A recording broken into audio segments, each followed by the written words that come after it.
প্রতিদিন সকালবেলা পাখির বাসা থেকে দেখবেন পাখিগুলো খালি পেটে বের হয়ে যায়।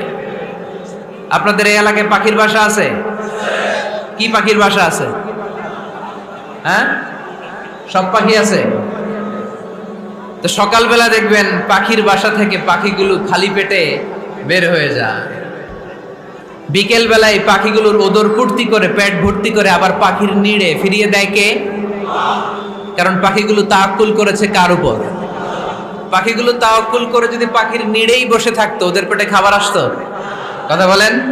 বিশ্বনবী এটাই বললেন, তাকদু খিমাসান ওয়া তারুহু বিতানান। তোমরা যদি পাখির মতো তাওয়াক্কুল করো, মানে আল্লাহর উপর তাওয়াক্কুল করে জমিনে বের হয়ে যাও, তোমাদেরও রিজিকের দায়িত্ব নিয়ে নিবে কে? সকালবেলা প্রতিটা পাখি না খেয়ে বের হয়ে যায়। একটা পাখির পেটের ভেতরে কোনো দানা পানি নাই, কিন্তু আল্লাহর উপর তাওয়াক্কুল করে পাখিগুলো যখন বের হয়ে যায়, বিকেল বেলা পেট ভর্তি করে ওদর ভর্তি করে আবার পাখির নিরে পাখিগুলোরে ফিরিয়ে দেয় কে? পাখিগুলো কি আমাদের মতো খাবার জমা করে রাখতে পারে? আমরা তো 7 দিনের বাজার একবারে করে ফ্রিজে রাখি। পাখিদের ফ্রিজ আছে না? আছে। আমাদের অতিরিক্ত টাকা হলে আমরা ব্যাংকে ব্যালেন্স করে রাখতে পারি, অ্যাকাউন্ট করে রাখতে পারি। পাখিরাও তো অ্যাকাউন্ট করে রাখে না?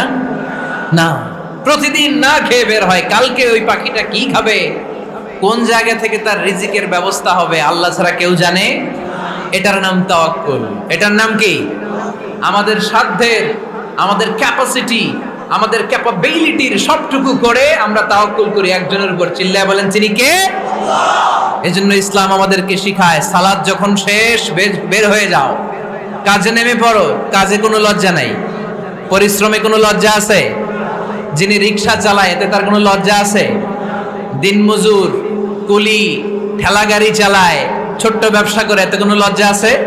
লজ্জা নাই। খেয়াল রাখবেন, লজ্জা হচ্ছে অলসতায়। লজ্জা কিসে?